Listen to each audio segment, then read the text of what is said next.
Hello everyone, welcome to IB sir classes. তোমরা সবাই উপরের পেপার কাটিংটা দেখতেই পাচ্ছ। ওই পেপার কাটিংয়ে কালকে সবচেয়ে বড় গুরুত্বপূর্ণ নিউজের কথা বলা হয়েছে।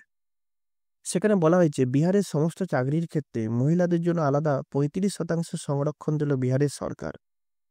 এর আগে এই সংরক্ষণে আদার স্টেটের মহিলারাও কিন্তু ওই সিটে চাকরি পেতেন, কিন্তু এই নতুন নিয়ম ওয়াইজ ওই সংরক্ষিত মহিলা কোটায় শুধুমাত্র বিহারের যারা মহিলা আছেন তারাই চাকরি পাবে।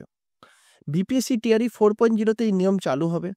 আদার স্টেটের যারা ফিমেল আছো তাদের কিন্তু জেনারেল বা অর্থাৎ আনরিজার্ভ ক্যাটাগরিতে কিন্তু লড়াই করতে হবে। তারা কিন্তু ওই মহিলা সংরক্ষণের কোটায় কিন্তু তারা চাকরি পাবে না। এরপরে আসি যে আগে বিহারে SC ST OBC physical handicap এবং ইডাব্লিউএস নেট ওটার 60% রিজার্ভ ছিল।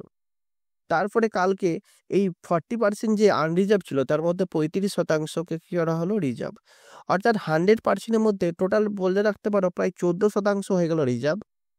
তাই যে 26% যে বাকি থাকলো সেইটাই বিহারের আনরিজার্ভ মেল এবং আদার স্টেটের মেল ও ফিমেল উভয়ই লড়াই করতে পারবে। ধন্যবাদ। এই গুরুত্বপূর্ণ ইনফরমেশনটি ভালো লাগলে আমাদের চ্যানেলকে লাইক অ্যান্ড সাবস্ক্রাইব করে রাখবেন।